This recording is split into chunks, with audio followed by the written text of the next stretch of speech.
Bom dia, pessoal, tudo bem? Como vocês estão? Espero que muito bem. Hoje, segunda-feira, dia 22 de agosto de 2022, 22822.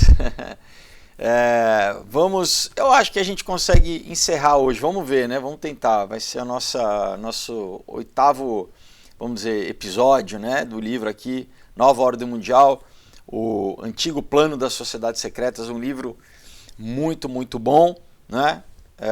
Se você não assistiu os outros, né, pega do começo, né, vai lá, maratona aí que realmente vale a pena. Tem alguns recados para vocês. Primeiro, assim, eu já estou avisando aqui, né, vocês, quem acompanha o canal deve saber, eu sou candidato a deputado federal por São Paulo, pelo estado de São Paulo. Então, assim, tem um site, pessoal, que eu vou deixar aqui também junto na caixa de descrição, tá?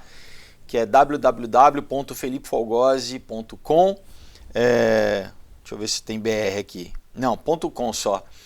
E onde, né, algumas pessoas estão me perguntando o que você, né, quais são as suas plataformas, o que você pensa em fazer, principalmente na área da cultura, da educação. Então, no site está tudo ali, né, enfim, descrito, tá bom, em detalhes. Então, conheça lá. E conto com vocês, tá bom? Conto com vocês. Eu tô fazendo minha parte, pessoal. Tô falando sim, né? Vamos embora e claro que eu dependo do pessoal acreditar que a gente pode fazer uma diferença, uma mudança para implementar a cultura do reino no Brasil, né? Para a gente acabar com essa guerra cultural, quer dizer, a gente vencer essa guerra cultural, pelo menos a gente entrar na guerra cultural, né? Porque por enquanto ela está muito dominada pela esquerda.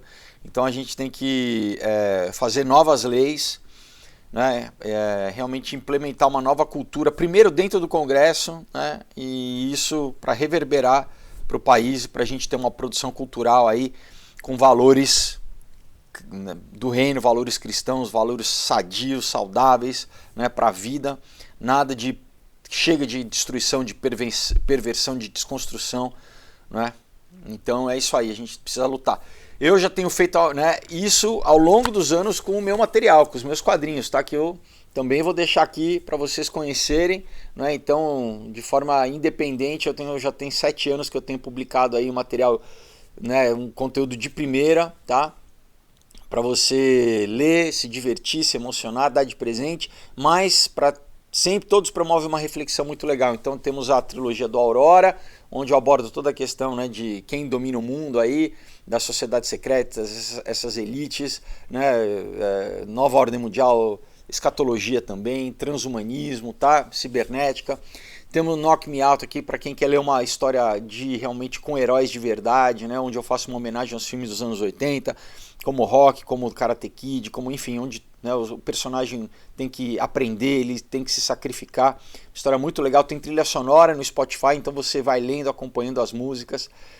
Um outro dia eu ganhei o prêmio do Ministério da Cultura, antidrogas, tá? Eu abordo aqui dependência química, abuso sexual, né, essa questão do como o narcotráfico influencia o poder e afeta as vidas, e tudo isso com uma história sobrenatural, tá? Então é muito legal. E comunhão, aqui eu falo sobre a falsa religião e a verdadeira fé, né? Como né, a gente luta enfrentando o mal face a face, sobrevive e vence o mal, tá? Então uma história incrível também de sobrevivência, de resiliência, né?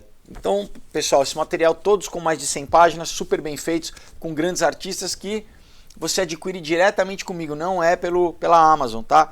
É mandando uma mensagem através dos links que eu vou deixar aqui embaixo. Então tem o perfil lá no Instagram, o link está aqui, a página do Aurora HQ no Facebook também, é só clicar, você cai lá, ou um e-mail, que eu acho que é a forma mais fácil de entrar em contato, só mandar um e-mail e eu respondo para vocês. O e-mail também está aqui embaixo, tá? O que mais? A gente tem as plataformas Odyssey e Rumble, onde eu posto os vídeos fazendo aquele apanhado de notícias das últimas semanas. Semana passada eu subi um. Assista, pessoal, porque as matérias que estão lá vão impactar, não é agora só da semana, não é do mês, do ano, mas, sabe, no nosso futuro próximo aí. Então, para você estar informado sobre tudo que já está sendo preparado aí, tá? Então, realmente Bom, né, eu faço de novo, né, eu faço a minha parte aí, gasto um tempo de copilar tudo isso, né, e botar aí para vocês terem essa informação que vocês não vão ver em outros lugares, vocês não vão ver no jornal, vocês não vão ver, né, sabe, no noticiário, tá? E que mais? A gente tem a plataforma do Subscribestar, que são dos apoiadores do canal. Se você quiser se tornar apoiador, né, é só entrar no Subscribestar, e eu agradeço demais quem apoia o canal aí ao longo dos anos, tá bom? Muito bem, pessoal, vamos começar então. Deixa eu pegar aqui. Nós paramos aqui uma parte falando assim, olha, a fórmula para a corrupção humana, né, como eles corrompem, né? Então ele fala assim, olha, eu já vou entrar direto aqui no texto. A maçonaria, ela está disfarçada como um movimento para libertar o homem comum da corrupção e da tirania da igreja. Olha só, não é sua própria falha moral humana, né? Libertar do pecado, não, é libertar da tirania da igreja, né? Não, né? Ter lei, né? Deus ter colocado lei, isso, ele é o Deus malvado, né? Porque a gente quer fazer o que a gente quer, né? Então, né, a maçonaria, ela está disfarçada como esse movimento que liberta da opressão da igreja e das ditaduras monárquicas, né? Mas por trás das cenas, né, a maçonaria tem um outro objetivo em mente. Numa carta, né, da Alta Vendita, lembra? No último episódio a gente falou sobre a Alta Vendita, que é a maçonaria italiana, né? Então, um membro chamado Vindex, né, todos os membros têm codinome, né? Ele escreveu para o outro companheiro, vamos dizer assim, companheiro, chamado Nubius, né? Esse é o codinome dele, revelando o real propósito da maçonaria. Então, eu vou ler aqui para vocês, entre aspas, diz assim, olha, né, é a corrupção em massa o que nós devemos promover, presta atenção. É a corrupção em massa que nós devemos promover. A corrupção da pessoa através do clero, a corrupção do clero através de nós mesmos, a corrupção pela qual nós pela qual um dia irá nos capacitar a colocar a igreja na sua tumba, né, ou no seu basicamente enterrar a igreja, né? Então presta atenção. Se a Bíblia diz que a igreja, pessoal, que é sal da terra e luz do mundo, que, né, os cristãos servem como agentes de conservação daquilo que é bom na sociedade, o que eles procuram fazer? Então a gente promove através, né, culturalmente, corrupção, né, corrupção da moral, corrupção, né, de perverter, distorcer, essa sexualização, droga, tudo isso. E o próximo passo, a gente se infiltra na igreja, a gente também perverte a igreja, né? E fazendo assim a gente vai, obviamente, controlar a sociedade, né? É uma operação psicológica, né? É uma engenharia social de deixar a população escravizada, né? Animalizada, bestializada, incapaz de pensar por si só, presa em vícios, né? Então, né, continua dizendo assim, olha, o plano né, desenhado e implementado pela Alta Vendita na década de 1830, a partir de 1830, parece muito similar com o caminho que está sendo trilhado pelos Estados Unidos no final do século XX. Se eu não me engano, esse livro aqui é dos anos 90, do século passado, de 1990. Então, o autor já estava vendo como, né, essa corrupção da esquerda já estava, vamos dizer, corroendo as bases dos Estados Unidos. E hoje, em 2022, a gente vê completamente, né? Você tá, né, no último vídeo eu falei ali que, né, que teve show de drag queen numa igreja episcopal lá em Nova York, pago pelos pais da escola, né? Uma escola caríssima, quase $60 mil por ano, né? E os pais pagando para os filhos irem ver show de drag queen numa igreja, pessoal, tá?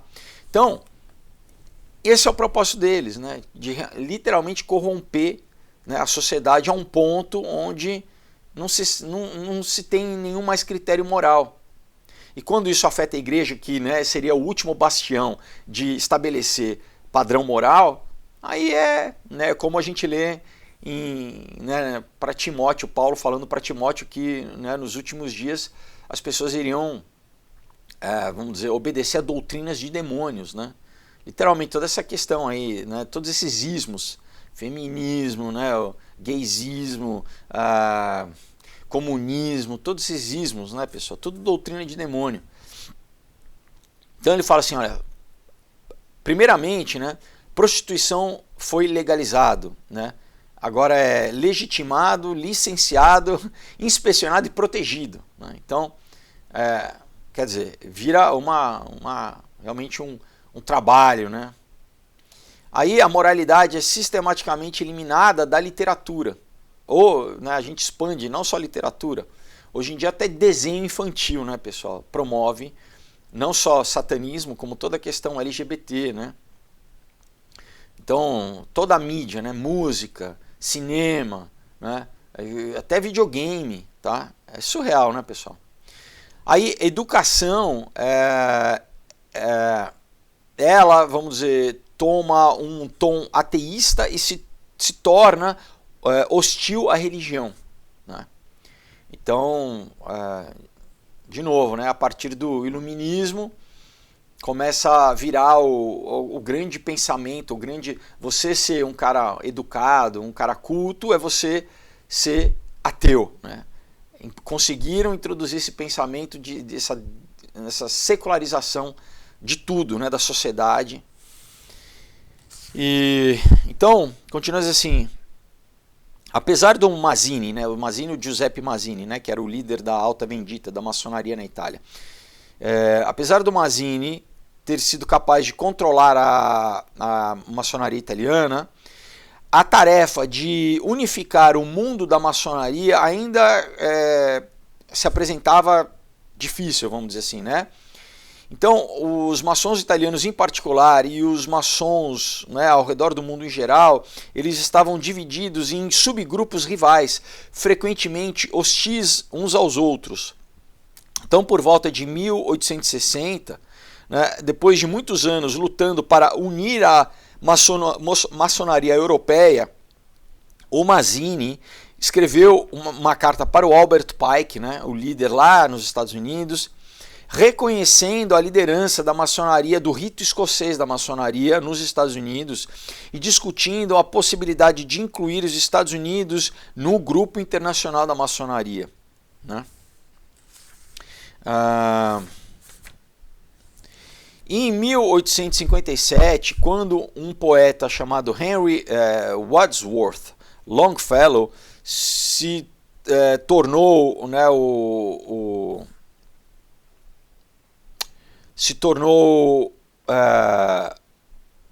maçom, né, ele visitou o Albert Pike na cidade de Charleston, tá?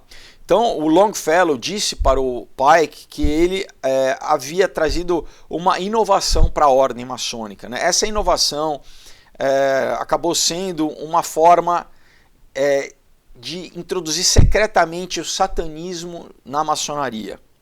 Novamente, as diferenças entre satanismo e luciferianismo são muito simples e fáceis de serem entendidas, né?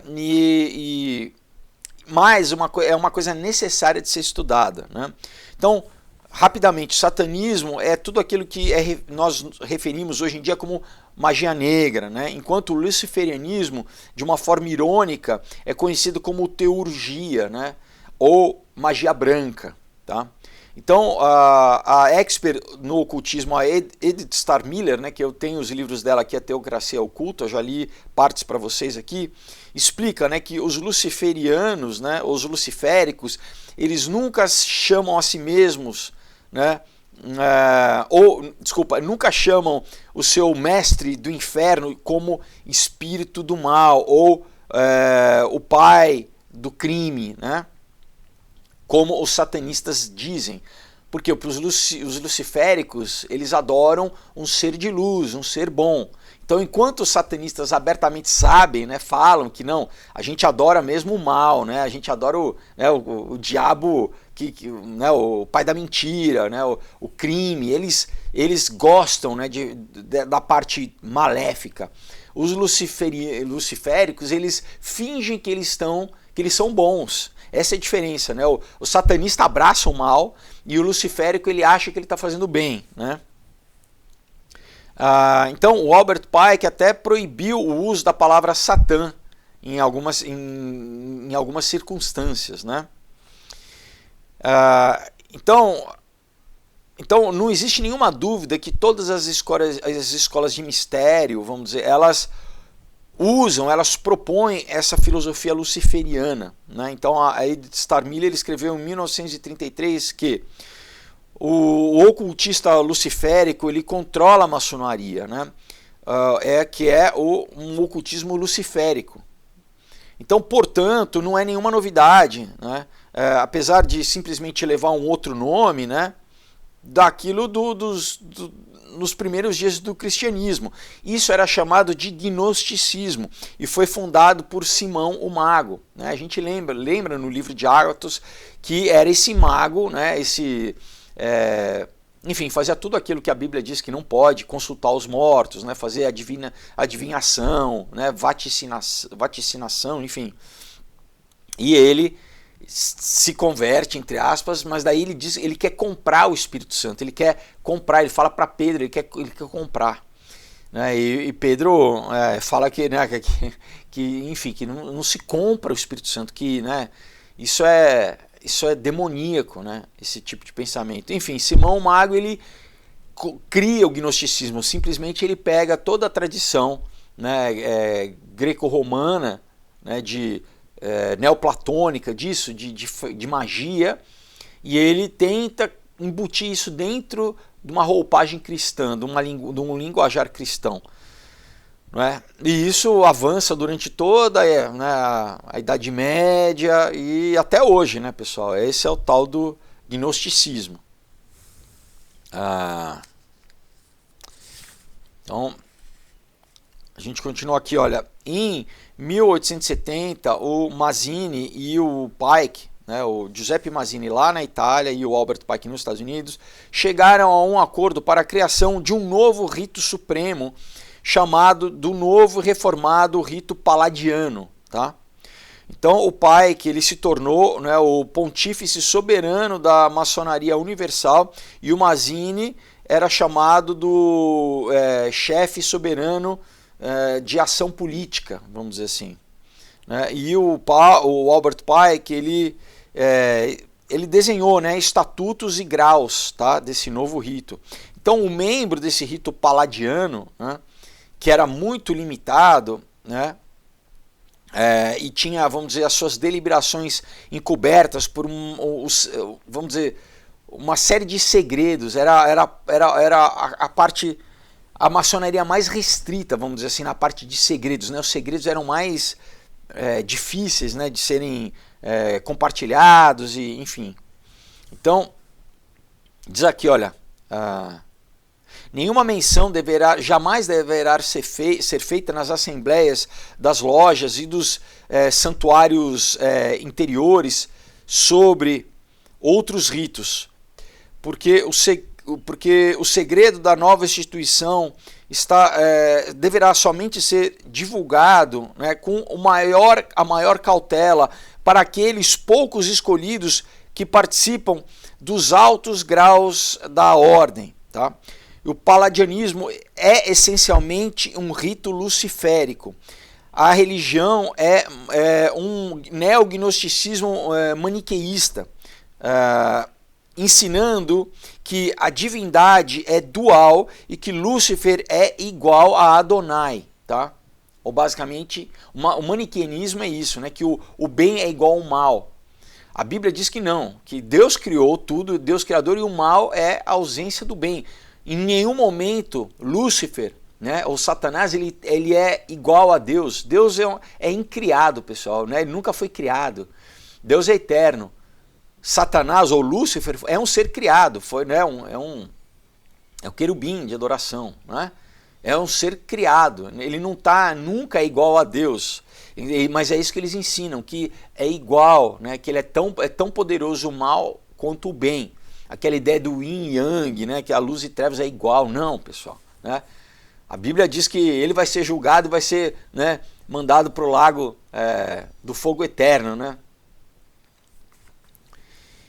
Enfim, então a gente continua aqui no dia 14 de julho de 1889, né, o Albert Pike, ele escreveu, ele emitiu, né, vamos dizer, instruções formais para os 23 conselhos supremos da maçonaria ao redor do mundo, né?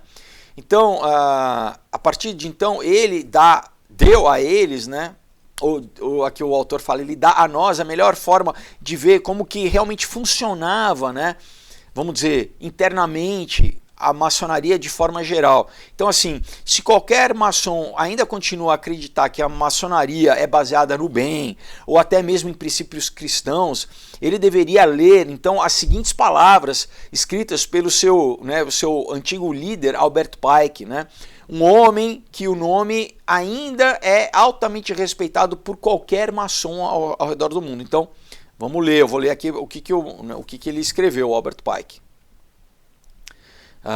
Aquilo que nós devemos dizer para a multidão é: nós adoramos a Deus, né?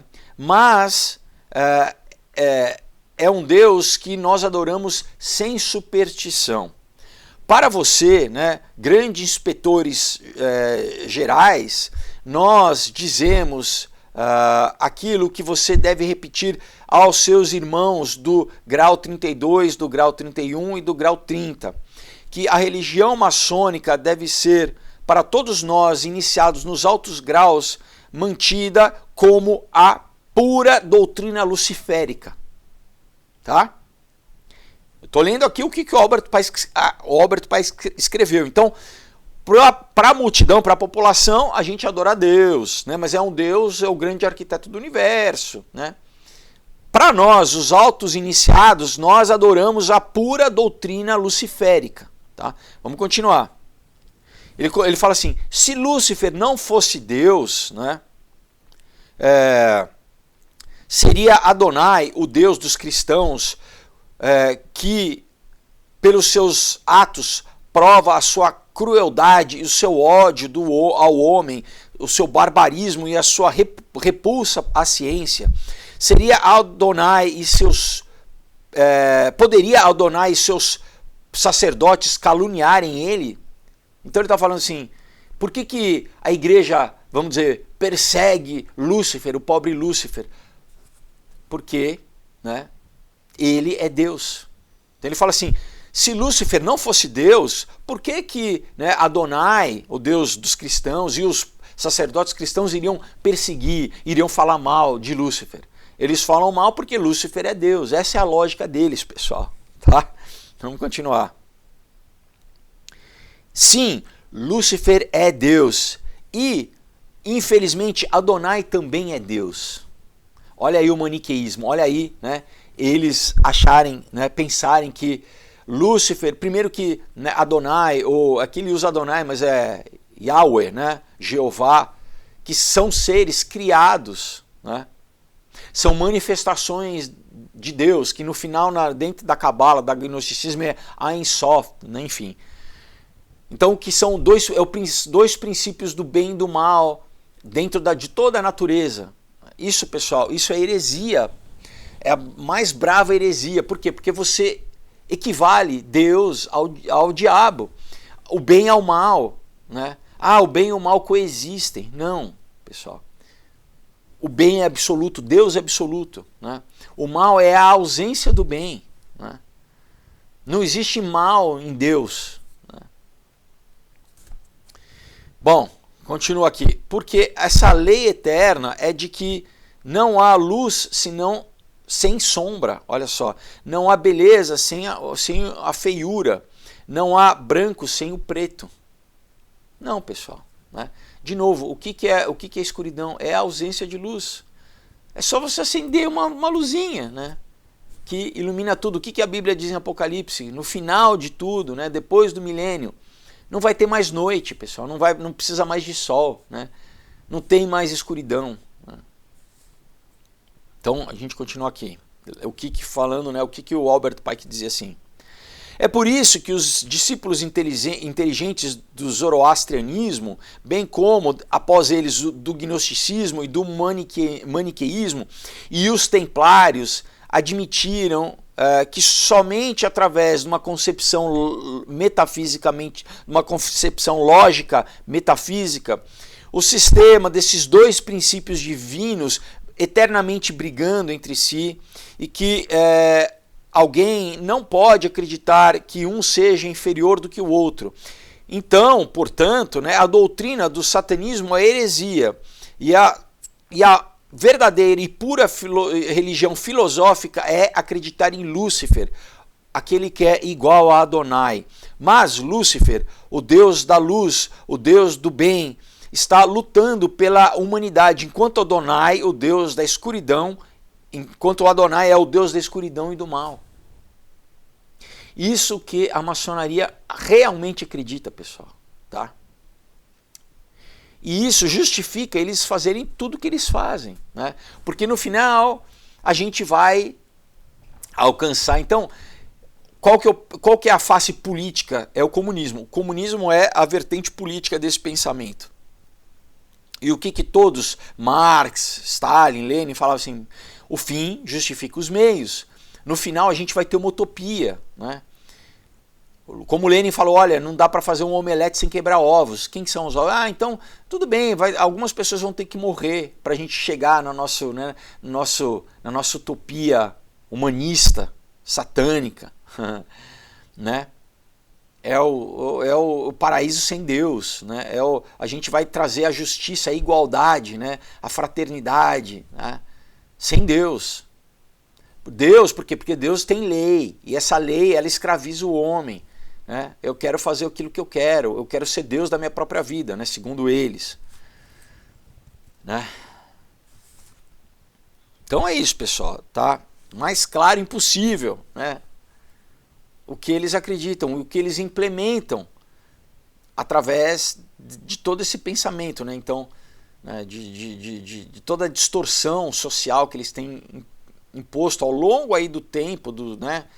E mais recentemente, a gente, pessoal, né? Eu vou fazer um vídeo especialmente sobre o Sandman, que se alguém já viu aqui, né, que eu já conhecia desde o Neil Gaiman ali dos quadrinhos, né, que o Sandman foi, né, quadrinho agora no Netflix, mas quanta gente que nunca leu, né, quanto jovem está tendo acesso, e aquilo pessoal, é satânico. Daí você vê como a cultura pop está promovendo esses valores satânicos assim, e as pessoas não, sem saber, né, as pessoas vão consumindo isso e vão sendo doutrinados, né, vão sendo, sabe, o pensamento deles vai sendo formado por doutrina de demônio, né?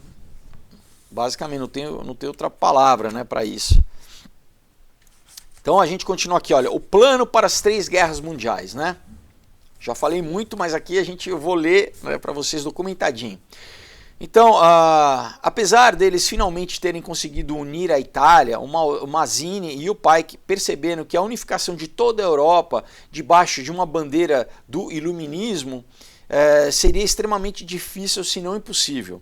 O nacionalismo ele estava forte, né, no espírito humano, e era muito difícil de apagá-lo, especialmente num continente dividido por guerras por muitos séculos, né, a Europa. Então, né, a identidade nacional eu sou francês, eu sou inglês, eu sou alemão, eu sou, né, espanhol e tal, era muito enraizado, né, nas culturas. Então, né, como, claro, eles estão trabalhando para implementação do sistema da besta, do governo, né, mundial, global do anticristo, a meta deles é essa do globalismo, né?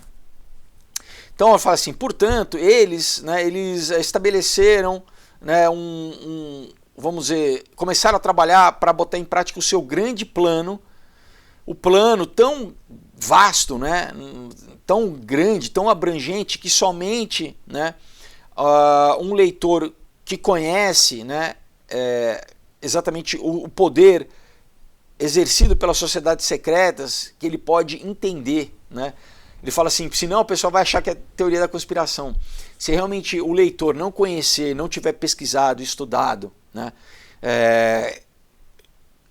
como eles, em todas as áreas, pessoal, né, na cultura, na economia, na política, né, inclusive se infiltrando na religião, como eles, o trabalho deles ao longo dos séculos foi para realmente subverter toda a realidade humana, né? Para implementar isso, a pessoa não consegue entender, né? A pessoa fala, pô, mas não, é muito grande, isso é impossível, né? Imagina.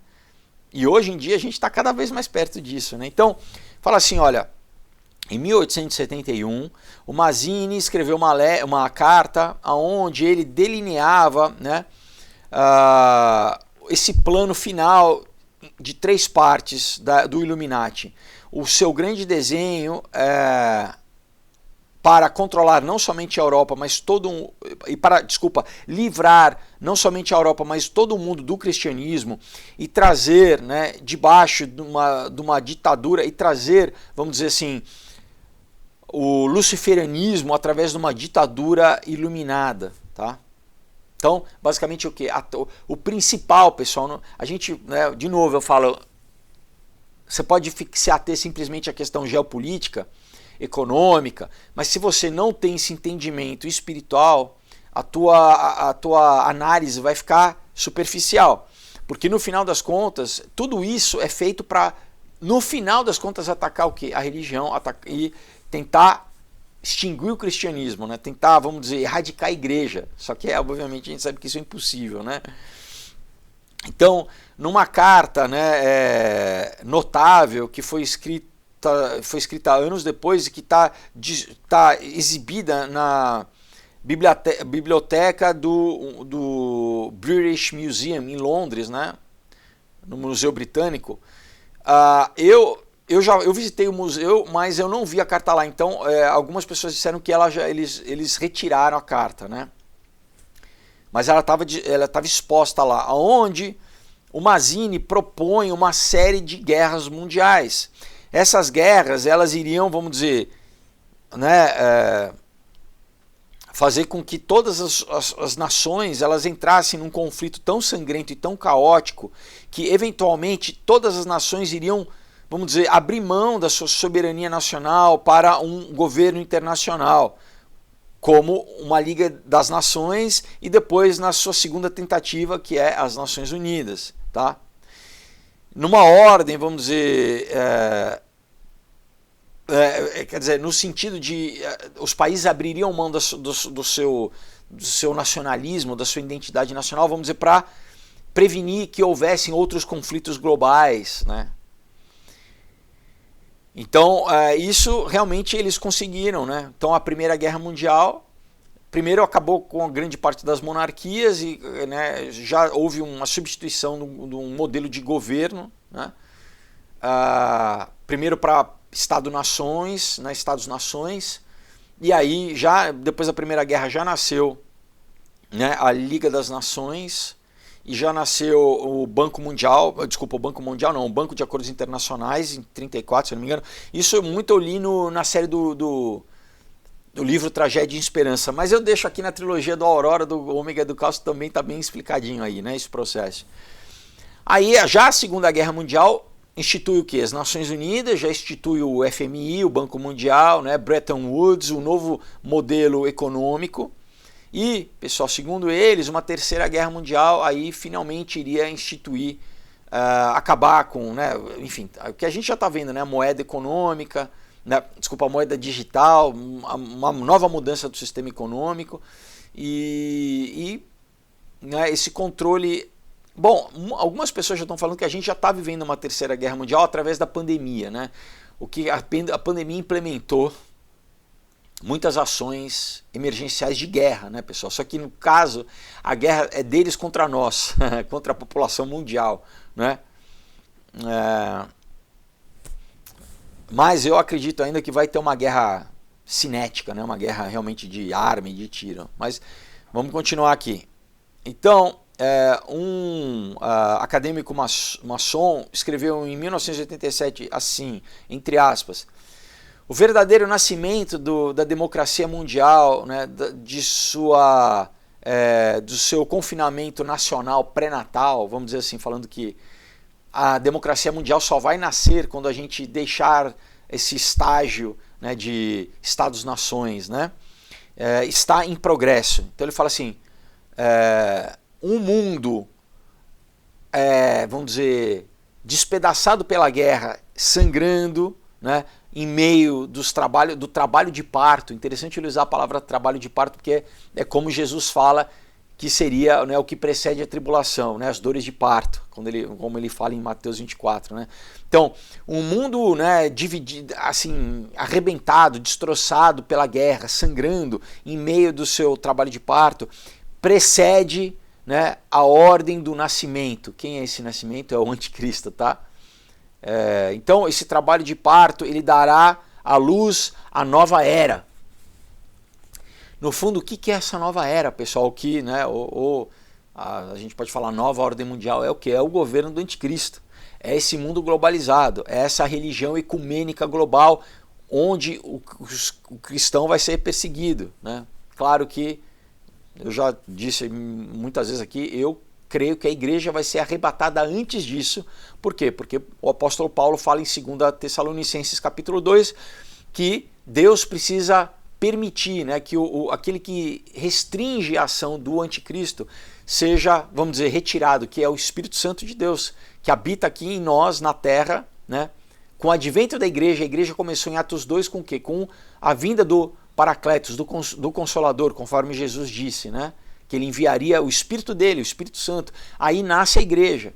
Então, né, a partir de então, as portas do inferno não prevalecem contra a igreja. Né? O Espírito Santo habitando aqui na igreja, ele detém a ação do anticristo, ele detém a manifestação do anticristo. Então, a partir do momento que a igreja for arrebatada, Deus vai permitir com que o anticristo se manifeste e com que, pessoal, né, aí a gente tem os 7 anos da tribulação, que nunca houve um tempo igual na terra e nem vai haver, né?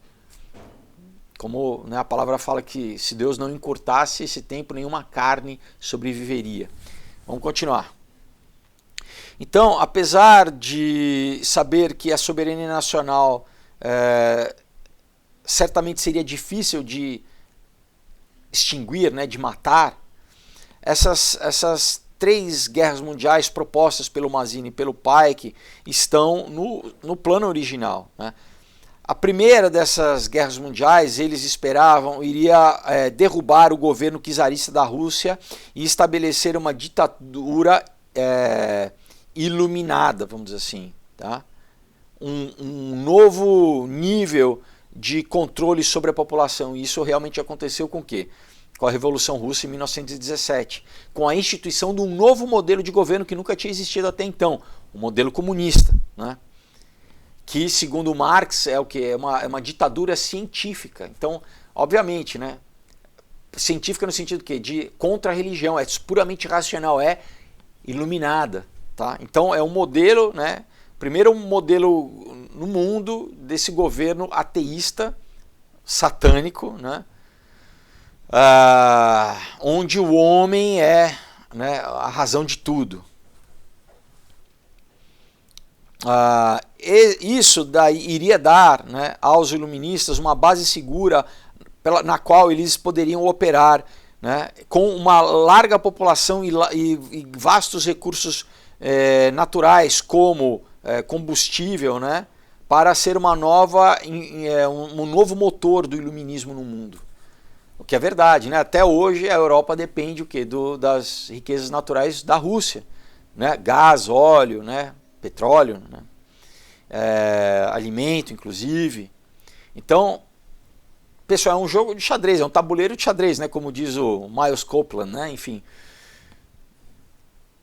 Então tomaram primeiro, né? A gente derruba lá, né, a dinastia Romanov, a gente toma aqui, a partir dessa base, a gente vai se infiltrar, né, vai criar toda a questão de quinta coluna, para a gente subverter toda a Europa e o Ocidente como um todo. Né?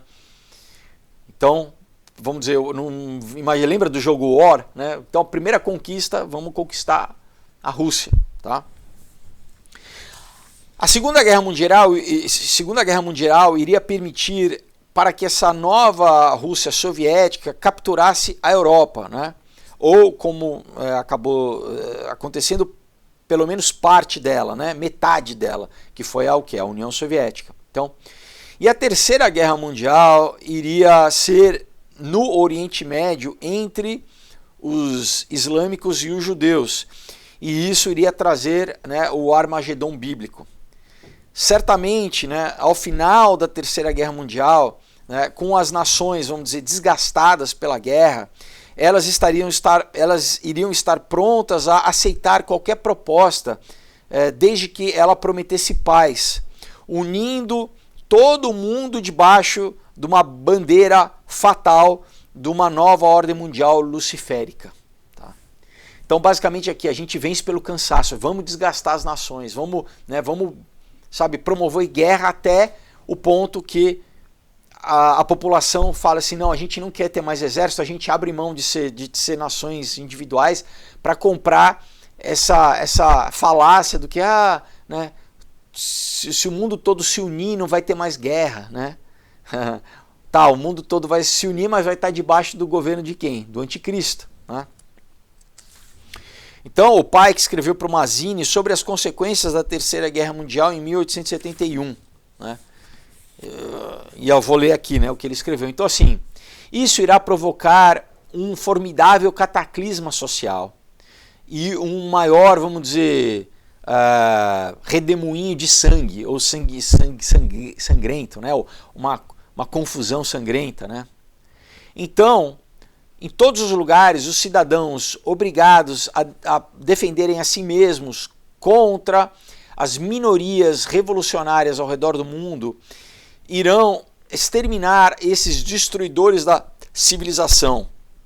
E essa multidão de pessoas desiludidas com o cristianismo estarão sem nenhum compasso, né, sem nenhuma bússola. Estarão ansiosos por um ideal, por um mundo ideal, mas sem saber, né, que eles estão, vamos dizer, abrindo mão da sua adoração. Eles irão receber a verdadeira luz, tá? Através da manifestação universal da pura doutrina de Lúcifer, trazida finalmente para todo o público. A manifestação na qual o resultado de um movimento reacionário geral, na qual se seguirá a destruição do cristianismo e do ateísmo, ambos conquistados e exterminados ao mesmo tempo. Então, pessoal, eles só promovem o ateísmo para ir contra o cristianismo, porque eles acreditam em Lúcifer, eles não são ateus, mas eles promovem socialmente o ateísmo para o quê? Para, vamos dizer, secularizar a sociedade, para acabar com a fé em Deus, né? Para acabar com o cristianismo. Mas a partir do momento que eles tomarem o poder, ele fala que nós vamos acabar com essa massa de manobra. É aquela história, né, que eles usam esses grupos Black Lives Matter, né? Esses são os primeiros que vão rodar, pessoal. Antifa, tá? Esses rebeldes, por quê? Porque eles vão usar só para tomar o poder. A partir do momento que eles tomaram o poder, né, eles não querem nenhum jovem que possa se rebelar contra eles. Então, essa galera é a primeira que morre, tá? Então, olha de novo o que ele fala, pessoal. Eles querem trazer, ele fala assim, trazer finalmente em inglês é public view, né, ao conhecimento público, a visão pública. Trazer, vamos dizer, né, um conhecimento público que o que eles adoram, que é a doutrina de Lúcifer, tá? Então, a gente cria guerra para criar caos na sociedade, para criar o que? Fome, para criar destruição, para tentar trazer desespero, desesperança para as pessoas, para que as pessoas percam a fé em Deus. Fala, não existe Deus, olha só a guerra, olha a destruição, não existe Deus. E aí eles introduzem a luz, a pura luz do luciferiana, ou luciférica, né? Então, o Mazzini e o Pike, né, eles planejaram essas 3 guerras mundiais em 1871, mas, né, os dois autores do Manifesto Comunista, o Marx e o Engels, Ambos falaram da Primeira Guerra, 23 anos antes da guerra acontecer, né?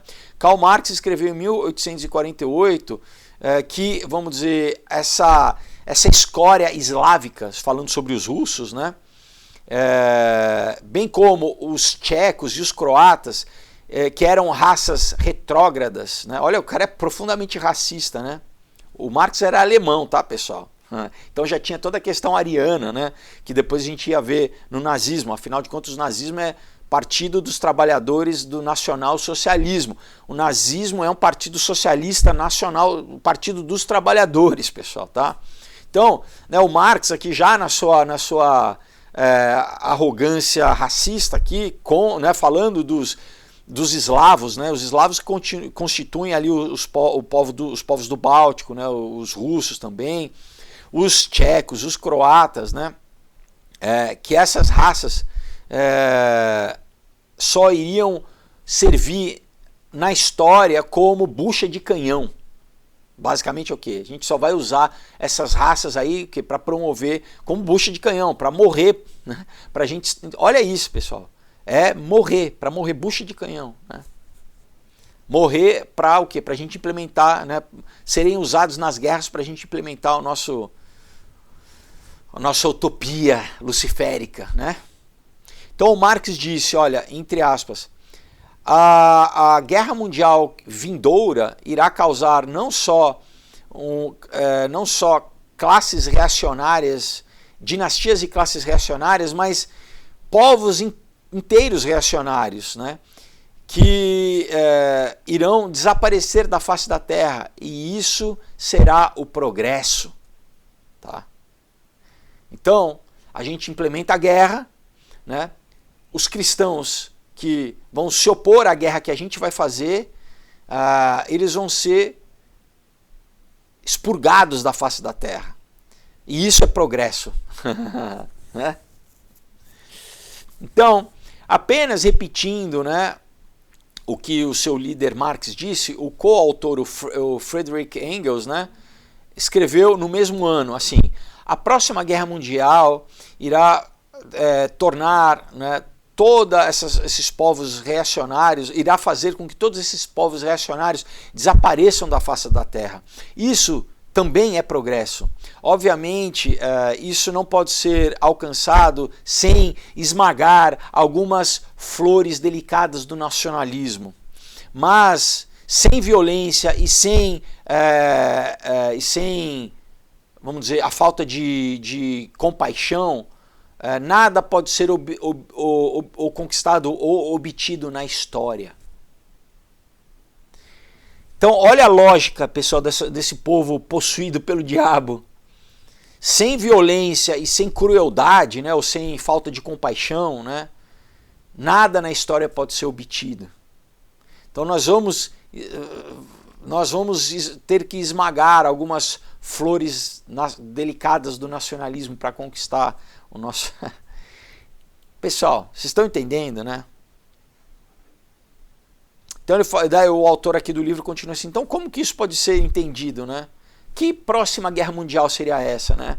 Em que ponto na história, né, que haveria uma guerra mundial? Porque até então nunca tinha existido, né?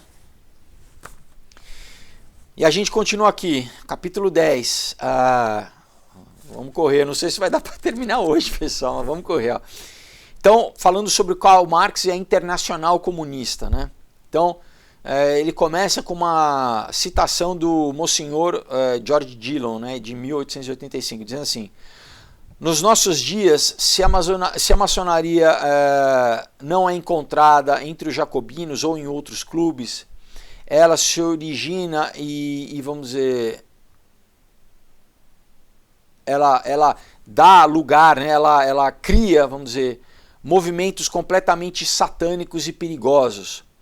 Comunismo, bem como o carboniarismo, né, não é nada além do que uma forma iluminada da maçonaria do Weishaupt, né, do Adam Weishaupt, do criador do Illuminati, né? Então, basicamente é isso, né? Movimentos satânicos e perigosos, né? Então a gente continua aqui, olha. Provavelmente nunca na história houve, vamos dizer, um folclore tão enganoso ao redor de uma figura política que continua sendo, vamos dizer, propagado, né, em vários círculos, do que a respeito do alemão Karl Marx, co-autor do Manifesto Comunista, né, e do tão celebrado pai do comunismo. Né. Mesmo quando nós lemos sobre o Marx numa enciclopédia normal, né, ele é descrito como uma figura benigna. Né. Ele é normalmente, vamos dizer, pintado, né, com termos ilustres, né, tais como, né, o fundador do socialismo democrático. Né. Mas, né, a evidência recente de que o Marx era muito menos interessado, vamos dizer, nas dificuldades do trabalhador, do homem comum, mas ele estava interessado, vamos dizer, em executar a agenda das sociedades secretas, né? Apesar de não ser vastamente conhecido, Marx era satanista, né? Quando ele era estudante, né, na sua adolescência, o Marx ele escreveu um pequeno drama chamado Olanem. Eu já falei bastante aqui, eu li para vocês um livro, tem um vídeo aí para você, a série do Marx e Satã, o livro do Richard Wurmbrand, né, onde eu falo com detalhes sobre isso. Então no Olanem, né, então os comunistas modernos e socialistas, eles se esforçaram muito para tentar suprimir, vamos dizer, essa criação literária do jovem Marx, né. Então, aqui abaixo está alguns trechos reveladores do que ele escreveu, eu vou ler para vocês. Então, né, entre aspas, citando o poema lá do Olanem, né? Fala assim, se há algo que devora, eu irei saltar para isso. Apesar de fazendo isso, eu irei levar o mundo a ruínas, ou eu irei, vamos dizer, fazer com que o mundo, né, fique arruinado. O mundo que cresce entre eu e o abismo, eu irei esmagá-lo em pedaços, né, com as minhas maldições, vamos dizer, duradouras, né? Eu irei me jogar nos braços, né, dessa dura realidade, né? Me abrace, né? E o mundo irá padecer, irá se desvanecer. E ele irá, vamos dizer, mergulhar até o profundo nada, né? Até a destruição completa, basicamente, né? Ele irá perecer sem existência, né? E isso realmente será viver. Então, basicamente, ele está falando, eu vou levar o mundo, né, à ruína, à destruição. Tá? Então ele fala assim, infelizmente, não era somente esse retrato, né, isso não era somente um retrato demoníaco do caráter do Marx. Né? Como nós iremos ver, é um retrato de um jovem homem sobre si mesmo. Né? Então ele fala, né, o expert romeno sobre o Marx, o reverendo Richard Wurmbrand, ele comenta, né, ele está citando o livro que eu já li para vocês. Né. Em Olanem, né, o Marx, ele vamos dizer, ele condena toda a raça humana à danação, né, à perdição. Olanem é provavelmente o único drama, né, a única história no mundo onde os personagens sabem a respeito da sua própria corrupção, estão cientes da sua própria corrupção e se gabam e celebram isso com convicção. Né? Então os personagens estão cientes do mal que eles fazem e eles gostam, eles, né, celebram isso. Nessa história, né, não existe preto ou branco, né, não existe, né, trevas e luz. Todos são servos da escuridão, né? E revelam todos os aspectos de Mefistófeles, tá? Todos são satânicos, corruptos e desgraçados, né? Condenados, amaldiçoados. Então continua assim, olha, o Marx, ele não teve um mau começo na vida. Ele nasceu em 1818, né, de uma família relativamente bem de vida, né? Seu pai era um advogado judeu, descendente de uma linha de rabis, né, de rabinos. Mas Marx sempre esteve em problema, em confusão, né? Ele bebia, né? Ele era um playboy, né? Ó, ele gastava dinheiro, né? Ele frequentava as casas de, né, meretrício. E ele finalmente entrou na Universidade de Berlim e ele conseguiu se formar em filosofia. Estranhamente, depois, né, nos seus anos jovens, vamos dizer, Marx, como o seu predecessor, o Adam Weishaupt, ele se confessou ser cristão, né? Na verdade, o seu primeiro trabalho conhecido, ele escreveu o seguinte: é através do amor a Cristo que nós voltamos os nossos corações ao mesmo tempo em direção aos nossos irmãos, né, que estão intimamente ligados a nós e por quem nós devemos nos sacrificar. A união com Cristo pode dar uma elevação interna, né, conforto na angústia e uma confiança calma e um coração suscetível ao amor humano, a tudo que é nobre e grande, né, não por ambição ou por glória, mas somente para a glória de Cristo. Numa tese chamada Considerações de um Jovem Homem em Busca da Sua Carreira, o Marx escreveu o seguinte: a religião em si mesma nos ensina qual é o ideal pelo qual nós devemos lutar, sacrificar nós mesmos pela humanidade. E quem ousa contradizer tais afirmações?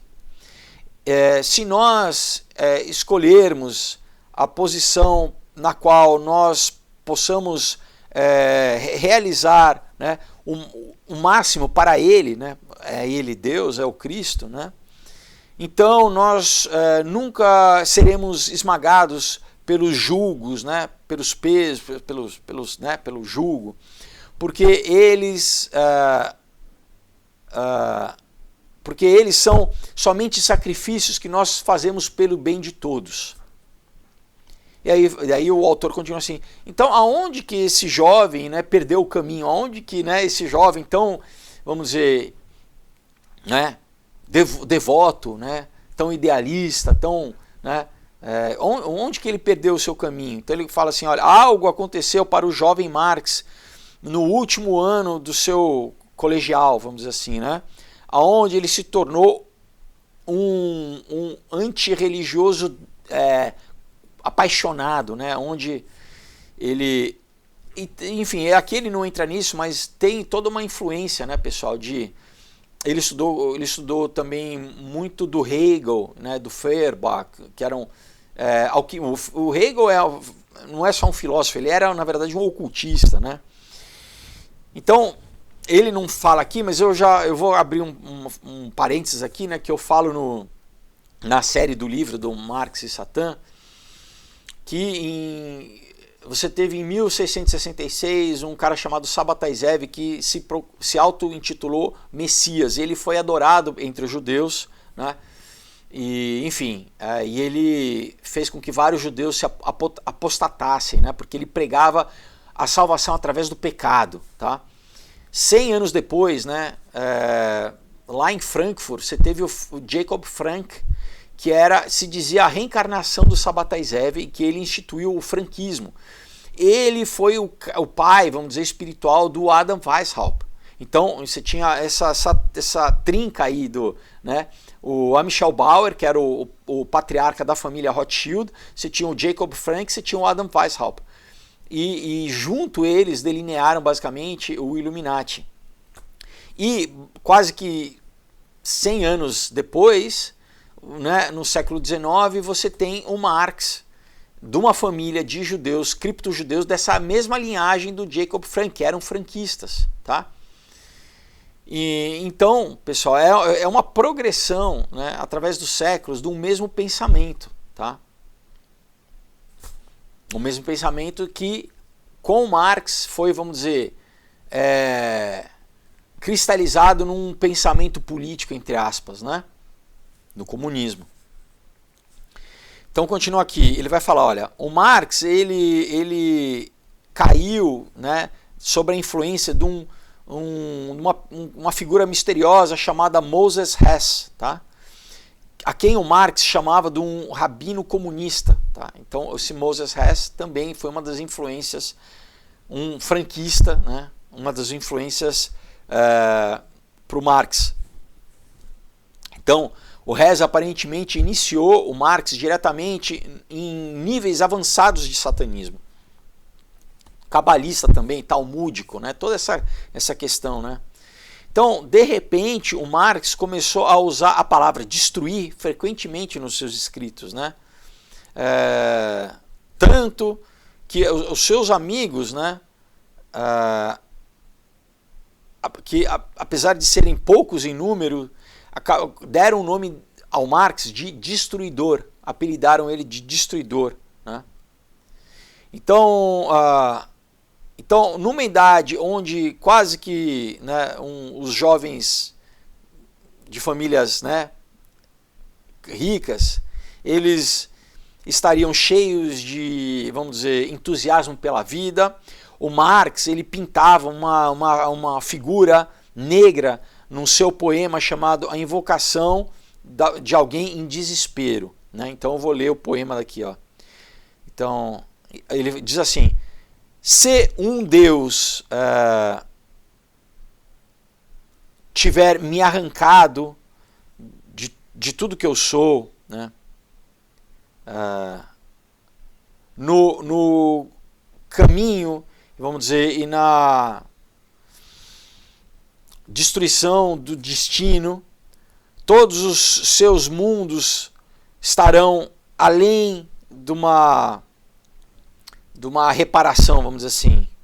Nada me resta além da vingança. Tá?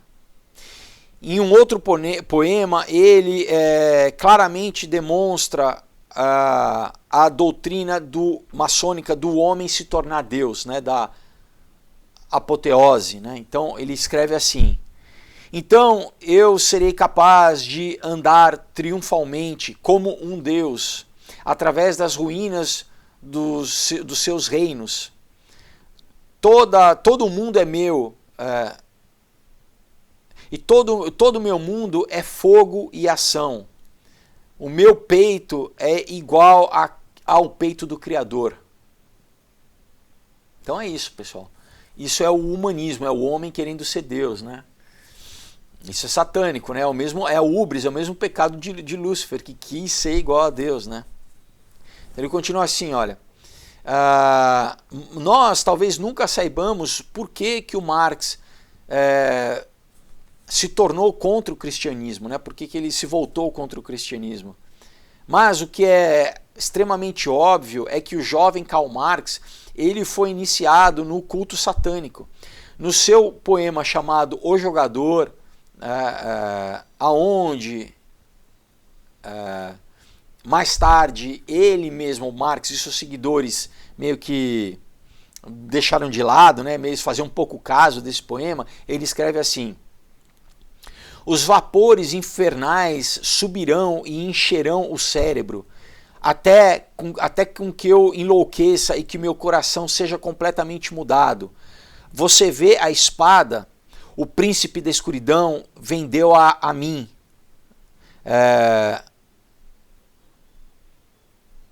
Por mim ele vence o tempo e dá sinais. E até de cada vez mais, vamos dizer,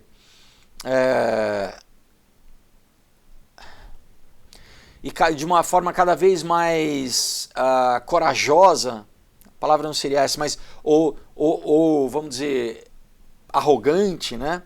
Eu irei dançar a dança da morte. Tá? Então é isso. Vê a espada, o que é a espada? É a palavra, né? O que ele fala? O cara foi um ideólogo. Ele fala, o príncipe das trevas vendeu para mim. Então, o comunismo, basicamente, né, a ideologia, que é uma falsa religião, é uma espada, né? É a palavra. Foi dada por quem? Pelo príncipe das trevas, né, pessoal? Então, é isso, né, pessoal?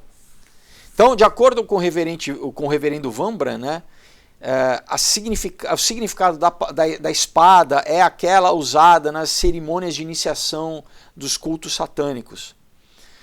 Tudo isso se deu antes do Marx ter 19 anos. Tá? Então, numa carta datada de 10 de novembro de 1837, ele escreveu a seguinte passagem críptica, né, para o seu pai, provavelmente sobre uma conversa a respeito do cristianismo, entre aspas. A cortina caiu, né, ou o véu caiu. O meu santo dos santos foi alugado e novos deuses foram instalados. Presta atenção, pessoal. Então, o pai do Marx respondeu carinhosamente para o seu filho em 2 de março de 1837, dizendo assim: o seu avanço, vamos dizer, a querida esperança em ver o seu nome algum dia, né, exaltado, né, e o seu, vamos dizer, bem-estar não são só desejos do meu coração. Essas são ilusões que eu tenho, vamos dizer, conservado por muito tempo. E eu asseguro a você de que o cumprimento disso não irá me fazer feliz. Somente se o seu coração continuar puro e continuar batendo de uma forma humana e que nenhum demônio seja capaz de alienar o seu coração de crenças melhores, somente assim eu serei feliz. Então, o pai escreveu que nenhum demônio seja capaz de alienar o seu coração de sentimentos melhores. Somente assim eu serei feliz. Então, aqui o autor escreve, por que um pai, então, ele estaria cada vez mais preocupado com, vamos dizer, o bem-estar espiritual do seu filho, né? Aqui há alguns exemplos da poesia, né, que o Marx deu ao seu pai quando ele no seu 55º aniversário, quando o pai fez 55 anos, né? Ele escreve assim: porque eu descobri o mais alto, né? E porque eu encontrei o mais profundo através da meditação, eu sou grande como Deus. Eu me visto nas trevas como Ele, como Deus. Então, obviamente, né, o Marx ele passou por algo, né, muito mais sério do que simplesmente, vamos dizer, uma iniciação, né, inicial luciférica, né? Mas ele realmente aceitou a filosofia completamente satanista, né? Não é nem só o luciferianismo que se finge ser bom. Não, ele realmente, né, descaradamente, abertamente foi satanismo mesmo, né? Então, de acordo com Wambra, né, o Marx ele se tornou, né, um inimigo de tudo aquilo que é bom, né? Para, vamos dizer, arrastar toda a humanidade para o abismo, né? E após disso, desculpe, depois, né, arrastar toda a humanidade para o abismo e seguir eles rindo. Isso o Marx, né, escreveu. Então presta atenção, a galerinha aqui né, na universidade que o Marx, né, ele é o defensor do povo, dos pobres, dos oprimidos. Não.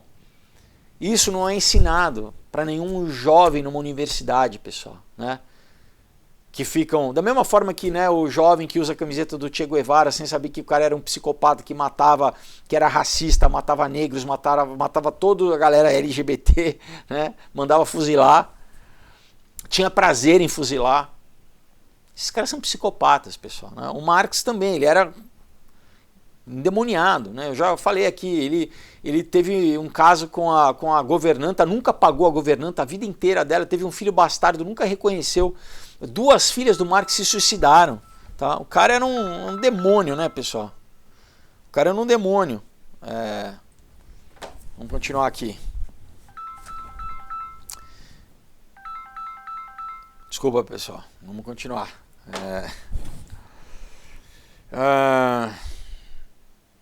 Então, o lema para a tese de doutorado do Marx era o clamor de Prometeus, né?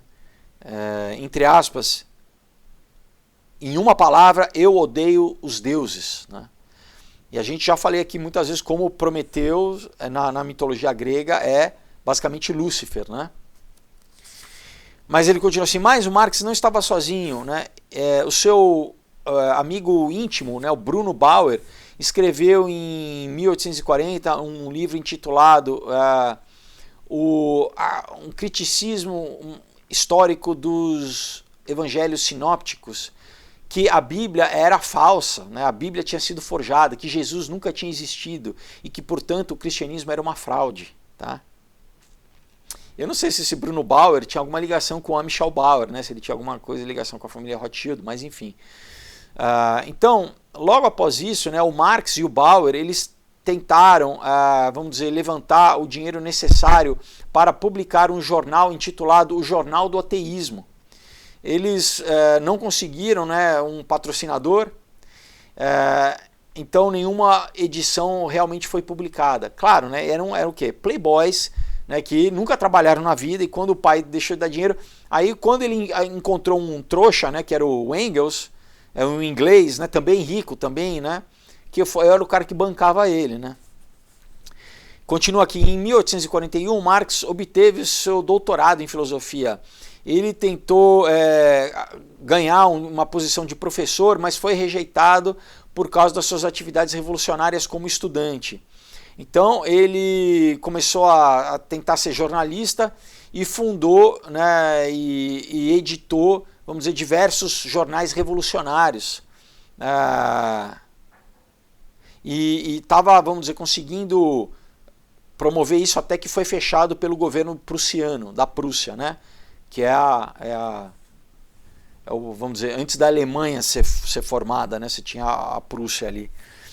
Em 1843 ele se casou, se mudou para Paris, né, para estudar o comunismo francês. Aí ele conheceu Friedrich Engels, né, um jovem radical que também era né, um filho rico de um produtor têxtil, né? O pai do Engels era também, de novo, né, pessoal, playboyzinho, era a mesma coisa como hoje em dia, é esquerda caviar, né? A ironia é de que os dois relativamente jovens ricos escreveram o Manifesto Comunista, né? Os caras que nunca trabalharam, né, numa fábrica, né? Nunca, é playboyzinho, né, pessoal? O Engels também era um produto político, né, desse rabino comunista, o Moses Hess. O Hess escreveu, após ter conhecido o Engels, né, entre aspas, vamos dizer, ele saiu, né, vamos dizer, saiu de mim, né, ou ele, após ter me conhecido, ele saiu, vamos dizer, basicamente assim, eu doutrinei ele como um zeloso comunista, né. Isso é como eu produzo, vamos dizer, rebeliões, né? O Moses Hess falando. Basicamente eu pego os jovenzinhos, playboyzinhos, eu doutrino eles, né, para virar revolucionários, e assim, né, que eu produzo né, revoltas.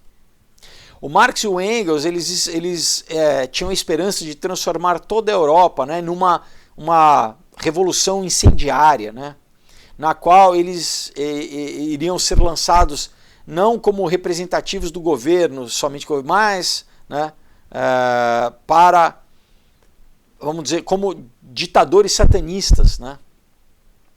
Não somente como representativos do povo, né, no governo, mas como ditadores satanistas.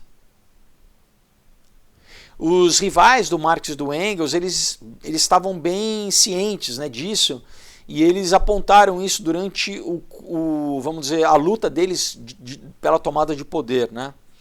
Então você tinha um Guillaume, né, um socialista que era secretário da Primeira Internacional, descrevia o Engels como um rico industrial acostumado em considerar os trabalhadores como bucha de canhão, novamente. E o Marx como alguém que nunca deveria ter, que nunca havia tido contato com a classe trabalhadora. Então, de novo, pessoal, os caras nunca pisaram numa fábrica, nunca trabalharam, não sabia, sabe? Era playboyzada. Então, o próprio, né, o Guilherme, o cara, o secretário da... Internamente, os caras falam, meu, esses caras são... O que eles estão fazendo aqui? Querem usar os trabalhadores como bucha de canhão, como massa de manobra, né? Então, para o Guilherme, né, ambos somente estavam usando, vamos dizer, os trabalhadores, né, como um material bruto que eles necessitavam para a construção da sua máquina revolucionária. Entre aspas, ele falava assim, eles não tinham nenhum sentimento pelos trabalhadores, né? Mas eles não tinham, vamos dizer, o sentimento que eles tinham pelos trabalhadores era o mesmo aquele que um ferreiro tem pelo metal que ele bate com o martelo, tá? Basicamente é isso. O reverendo Wurmbrand escreveu sobre as motivações do Marx, entre aspas, e assim, ele não tinha nenhuma visão de servir a humanidade, o proletariado ou, né, o socialismo, o social. Ele somente desejava levar o mundo à ruína, né? Lembra? Ele destruir, né? E reconstruir para ele mesmo um trono um trono construído em cima do medo humano, tá? Wurmbrand, ele, né, declara que o Marx era um satanista antes de se tornar comunista. Em outras palavras, o comunismo que mais tarde foi acreditado a ele, simplesmente era uma ótima forma de enganar o resto da população em abandonar a igreja e seguir esse curso mapeado pelo Adam Weishaupt, né? Nada mais, nada menos do que 60 anos antes. Era o que? Era, de novo, né? O Adam Weishaupt era o mesmo plano do Adam Weishaupt, né? De destruir a sociedade, implementar, né, uma nova ordem mundial, o governo do anticristo, basicamente, né? Então diz assim, não havia nenhum apoio para a visão, não há nenhum suporte para que a visão que o Marx tinha sobre os ideais sociais iria ajudar a humanidade. Pelo contrário, o Marx odiava qualquer noção de Deus. Ele estava determinado em ser um homem que iria chutar Deus, né? E tudo isso antes dele se juntar ao socialismo, ou vamos dizer, abraçar o socialismo, que era somente a isca para, vamos dizer, seduzir o proletariado e os intelectuais para abraçar o seu ideal diabólico. Tá? Então, pessoal, como a gente vê até hoje, né, esse político comunista querendo falar de Deus, né? Querendo falar de Deus, na verdade eles odeiam Deus, né? Odeiam os cristãos, odeiam a classe média, os trabalhadores, odeiam. Usa o povo como bucha de canhão.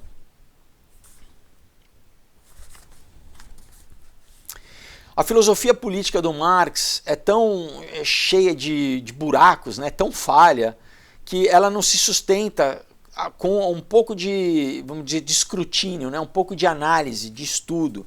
Por exemplo, a própria fundação do comunismo, da teoria comunista do Marx, é de que a sociedade está num inevitável curso de desenvolvimento do capitalismo para o socialismo e do socialismo para o comunismo.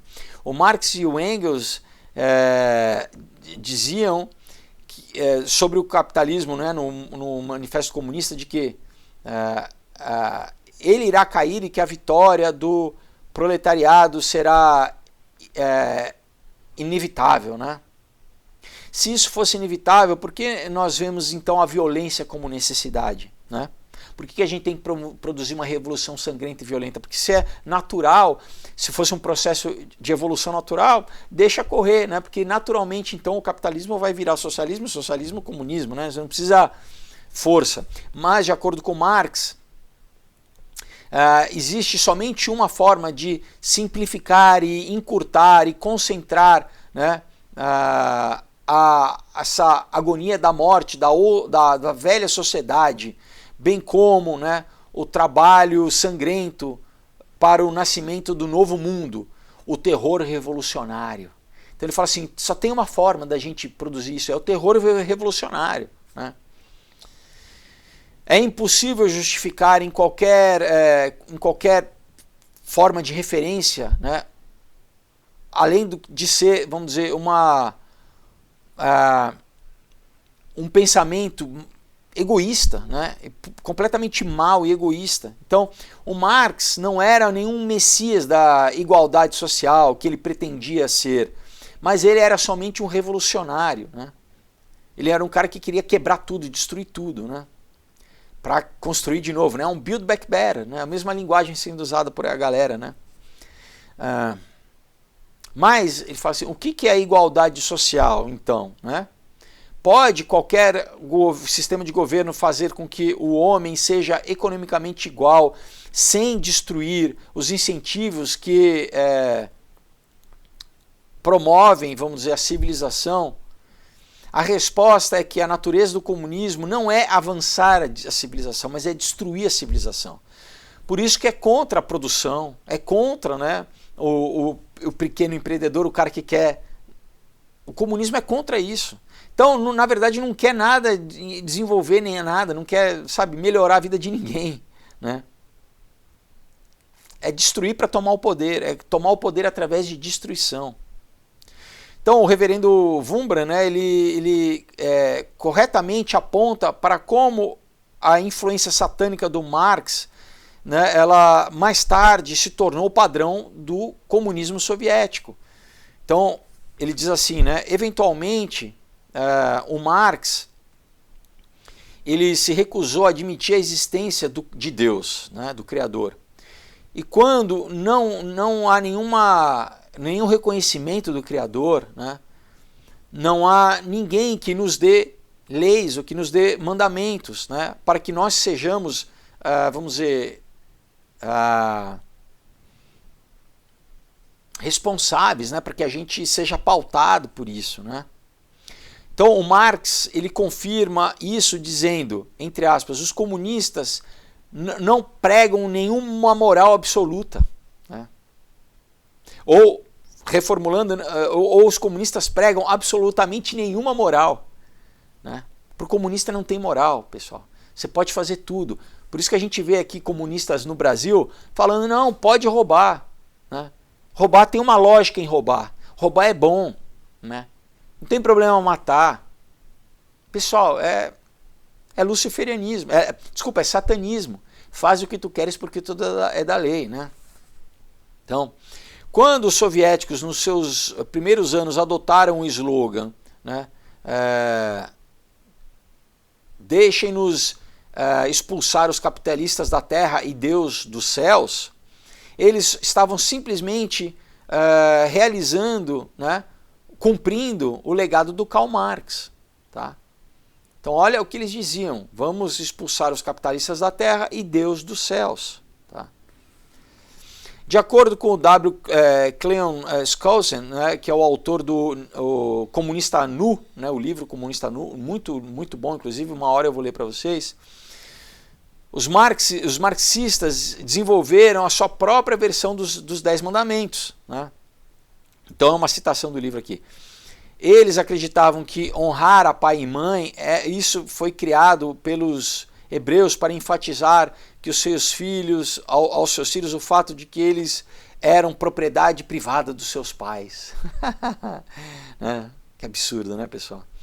O não matarás foi atribuído à crença da classe dominante de que os seus corpos eram propriedade privada e, portanto, eles deveriam proteger, eles deveriam ser protegidos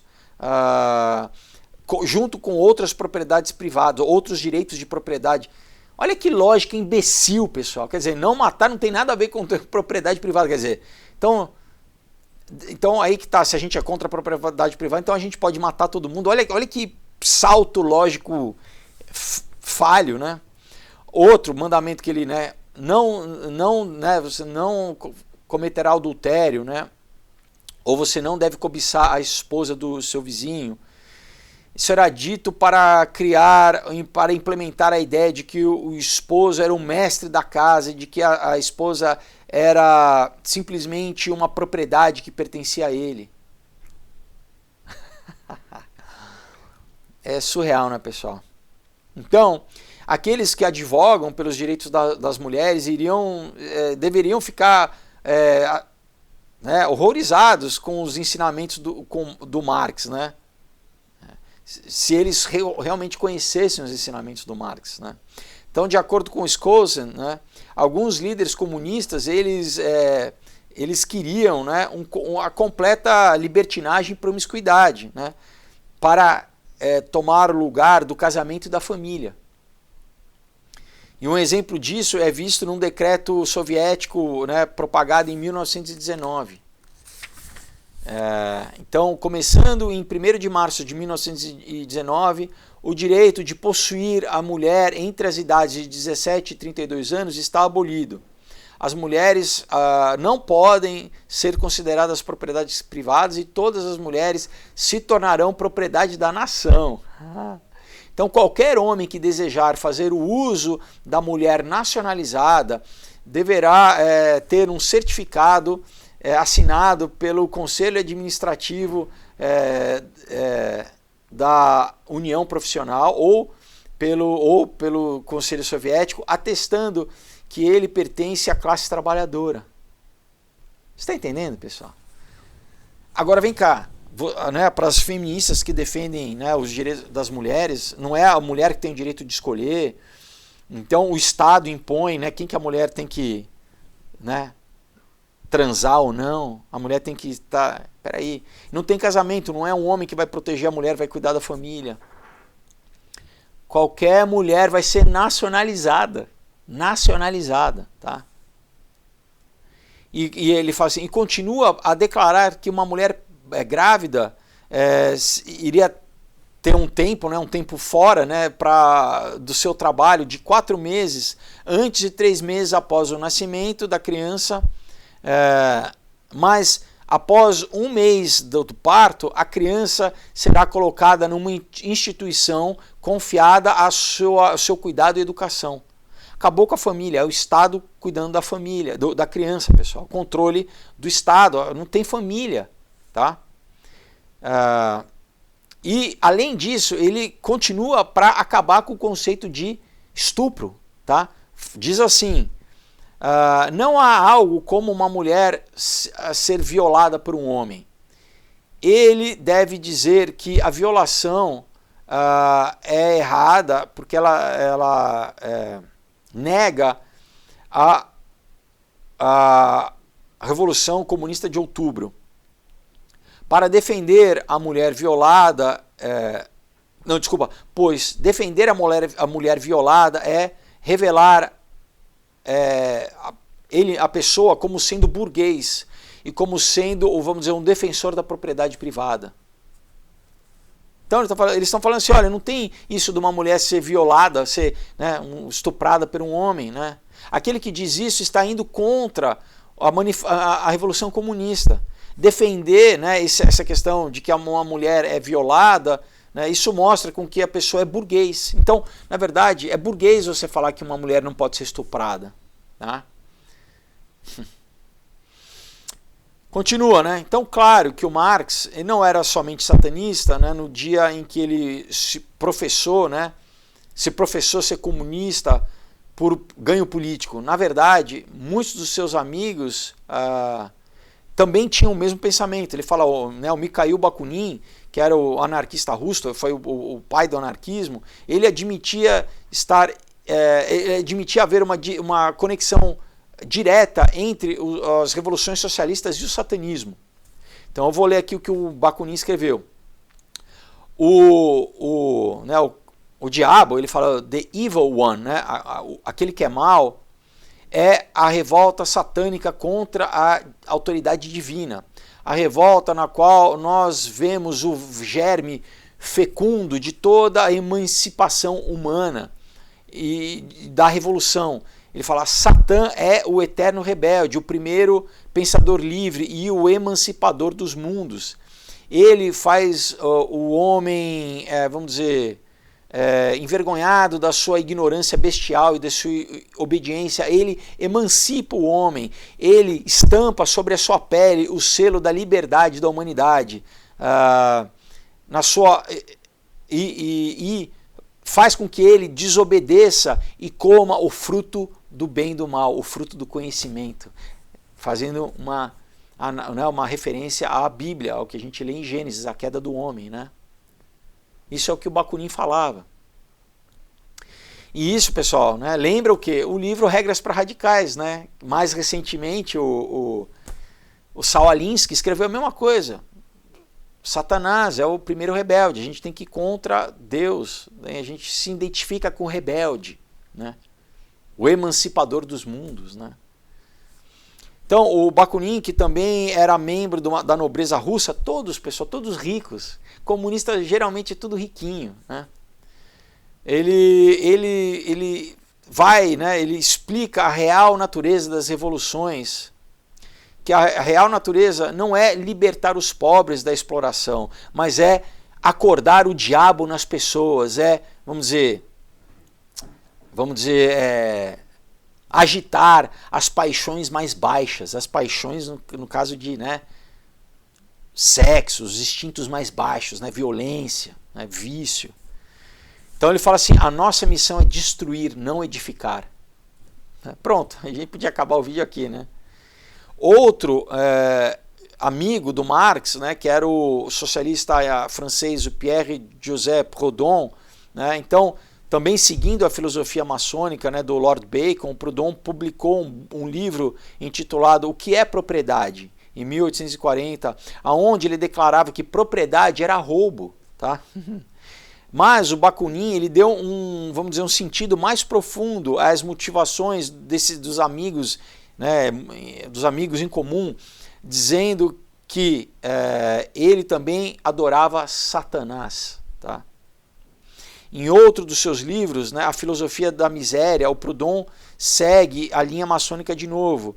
Ele escreve a respeito de Deus, dizendo assim, entre aspas, nós alcançamos o conhecimento a despeito dele, de Deus, né? No mesmo livro, Proudhon dá um excelente exemplo do curso da maçonaria francesa, né, que tinha, vamos dizer, que tinha tomado no período pós-revolucionário, da pós-revolução francesa, né? Então diz assim, olha isso, pessoal, venha Satanás, né? Venha Satanás, humilhado pelos pequenos e pelos reis. Deus é estupidez e covardia. Deus é hipocrisia e falsidade. Deus é tirania e pobreza. Deus é o mal. Onde a humanidade se prostra perante um altar, a humanidade é escrava de reis e padres ou sacerdotes, e ela será condenada. Eu juro, Deus, com as minhas mãos estendidas em direção aos céus, que você não é nada mais do que o executor da minha razão, vamos dizer, me fugiu a palavra. O executor no sentido daquele que mata, né? Mata a minha razão, né? Deus é essencialmente anticivilizado, antiliberal e anti-humano, tá? Vocês estão entendendo, pessoal? Então, para eles é satanismo, pessoal. Para eles é satanismo, né? Vamos ter mais um vídeo. Vamos ter mais um vídeo, né? Vamos encerrar aqui. Espero que tenha ficado cristalino para vocês. Tá aqui no fundo, pessoal. Eles, durante agora, como a gente está vendo aqui no Brasil, durante a eleição, vão falar de Deus, né? Como a gente viu o Lula querendo falar de Bíblia, querendo dar, né, aula de teologia, quando, né, alcoolizado. Mas, pessoal, é muito simples a gente ver que, no fundo, eles não querem nenhuma moral. Por quê? Porque eles querem roubar, eles querem fraudar, eles querem não ter limite nenhum moral, eles não querem ter nenhuma imposição moral, né? E esse é o pensamento deles. E eles propagam isso na sociedade para o quê? Promovem esse, principalmente nos jovens, né, para dominar. É uma ferramenta de dominação ideológica, né? No quê? No prazer, como o Bakunin falava, não, eu quero escravizar pelo prazer, né? Prazer sexual, droga, e quando não, abertamente satanismo, né? A pessoa está ali espiritualmente dominada. Então é muito sério, né? De novo, você tem que escolher que lado você está, né? É uma guerra espiritual, pessoal, né? A gente está vivendo, continua e vai viver, porque na verdade essa é a grande história da vida, pessoal, né? Ou você faz um caminho de volta a Deus, de retorno a Deus, ou você cada vez mais se distancia de Deus, influenciado por um ser que odeia a Deus, mas não só odeia a Deus, odeia você, nós que somos feitos à imagem e semelhança de Deus. Ele, vamos dizer, ele não consegue atingir Deus, ele tenta atingir através de nós, através de espizinhar o homem, né? Afinal de contas, somos imagem e semelhança de Deus. Olha aí tua imagem e semelhança sendo, né, se prostituindo, se drogando, sendo, né, matando um ao outro, né? Então, pessoal, se você vendo esse vídeo entendeu que você precisa se arrepender, confessar Jesus Cristo, para o quê? Para se reconciliar com Deus, fazer esse caminho de volta com Deus, eu vou orar com você agora, né? A Bíblia diz que é muito fácil, você não tem que comprar. Primeiro que você não compra, é impossível comprar salvação, porque Deus fez de graça, né? A salvação vem pela fé, né? Para que ninguém se glorie, tá? Então ninguém pode falar, não, eu sou bonzinho, não. É reconhecendo a nossa necessidade e aceitando o gesto de amor que Jesus fez na cruz do Calvário. E aí, assim, sabe, a gente é perdoado por Deus, a gente pode, né, voltar a ter comunhão com Deus, e a partir disso a gente é transformado. Ele transforma tira todo o lixo que a gente foi doutrinado ao longo dos anos culturalmente, pessoal, nossos traumas, tudo aquilo que foi, sabe, endurecendo a gente, foi ferindo, né? Então todo o rancor, sabe, tudo isso vai sendo transformado pelo Espírito Santo de Deus. Vamos fazer essa oração? Coloca a mão no seu coração e ora comigo assim. Senhor Jesus, muito obrigado, Pai, porque hoje eu entendo a minha necessidade de me arrepender, de te pedir perdão, Senhor, dos meus pecados, dos meus caminhos. Então hoje, Senhor, eu peço a Ti, Pai, me perdoa, me lava com o Teu sangue, me purifica de todo pecado. Eu não quero viver mais, Senhor, pecando, Pai. Eu não quero viver escravo do pecado, Pai. Eu não quero viver escravo de demônios, de entidades que me oprimem, que lançam setas na minha mente para que eu não me ame, para que eu me odeie, para que eu me autodestrua. Eu te louvo pelo Teu amor, pelo Teu Espírito de amor, Pai, pelo Teu Espírito de paz, o Teu Espírito Santo que hoje eu me abro, Pai, eu convido, venha habitar em mim, Espírito Santo de Deus, venha fazer morada em mim, seja entronizado na minha vida. Te louvo, Jesus Cristo, porque eu te entrego a minha vida, eu peço-te perdão, Senhor, por todo aquilo, todo o caminho, por toda ação, Pai, por todo pensamento, por toda rebeldia, Senhor. Toda vez que eu te rejeitei, eu peço a Ti perdão. Me purifica, Jesus, me lava com o Teu sangue, Senhor, me purifica de todo pecado. Eu te louvo, eu te confesso, Jesus, como o meu único e suficiente Senhor e Salvador. Eu preciso de Ti, Jesus. Tu é o meu Salvador, eu entrego a minha vida a Ti. Vem, Pai, conduzir minha vida, seja feita a Tua vontade na minha vida como no céu, Senhor. E me usa, Pai, eu peço para que, Pai, que eu seja um canal do Teu amor aqui na terra. Me usa para falar de Ti, Senhor, para alcançar pessoas que também precisam Te conhecer e Te encontrar. Eu te louvo, Senhor, eu peço, escreva meu nome no livro da vida do Cordeiro, Pai. Me sela com o teu Espírito Santo da promessa. Eu peço, a partir de hoje, Jesus, vem transformar minha mente, vem renovar meus pensamentos, o meu coração, as minhas emoções. Vem me dar um novo caminhar, me dar um propósito. Eu peço que tu venha revelar para mim qual é o teu propósito, bom, perfeito e agradável para a minha vida. Eu quero te servir, eu quero glorificar o teu nome. Obrigado pela salvação que hoje, Senhor, tu quebra todo o jugo, Pai, toda a cadeia, tudo aquilo que me aprisionava ao vício, Senhor, à destruição, Pai, ao sexo, Pai, ilícito, Pai. Obrigado, Senhor, pela tua graça, Pai, porque tu purifica a minha mente, Senhor, e me conduz ao teu amor, Senhor, me conduz à eternidade para estar contigo, Senhor. Por toda a eternidade, a partir de hoje, eu te louvo e te agradeço pelo novo nascimento, Pai, porque eu passo a ser filho, teu filho, tua filha, Pai, em nome de Jesus. Amém. Amém. Se você fez essa oração crendo no seu coração, a Bíblia diz que você passou da morte para a vida. Amém. Mas, claro, pessoal, é um processo, então é um nascer de novo. Agora você tem que crescer, você tem que se alimentar. Então, eu sempre digo, compre uma Bíblia, primeiro passo para você estar lendo, se alimentando, né, conhecendo a Deus, para você ser lavado, purificado pelas palavras que estão aqui, que são vivas, vão transformando a sua mente, vão, né, te purificando. E você tem que buscar uma igreja para você estar inserido no corpo de Cristo, para você estar andando com pessoas que têm o mesmo Espírito que você, né, o Espírito Santo. Pessoas que vão estar, né, com um amor, vão estar te ajudando, te conduzindo nesse momento, né, onde você vai, né, vai receber a sã doutrina, que é a Bíblia, mas tem que ser uma igreja que pregue a Bíblia, né, pessoal? Nada de falsa igreja que prega comunismo, que prega satanismo, na verdade, né, esquerdismo, ideologia de gênero, nada disso, pessoal, né? Busca uma igreja que prega essa doutrina, e eu digo uma forma fácil da igreja que, às vezes, né, de uma forma mais sutil, você não sabe se é ou não, pergunta, vocês acreditam que Jesus é 100% Deus e 100% homem? Pessoal, qualquer coisa que negar isso é anticristo, é anticristã, é heresia, é seita, tá? Se não reconhece que Jesus é 100% Deus e 100% homem, é seita. Por mais que pareça amorosa, tudo, pessoal, né? Agradeça e vai buscar uma outra igreja. Amém? Então, novamente, lembra vocês aqui dos quadrinhos, tá? Muito disso está aqui, pessoal, de uma forma simples, fácil de assimilar, com muita ação, com muita emoção. Então, entre em contato, vai ser um prazer poder enviar para vocês. E entrem no site também, como eu falei, vou deixar aqui embaixo, né, para conhecer o que eu quero fazer, né, as minhas intenções, tá bom? Então é isso, pessoal. Deus abençoe a vocês, né? Tenham uma excelente semana.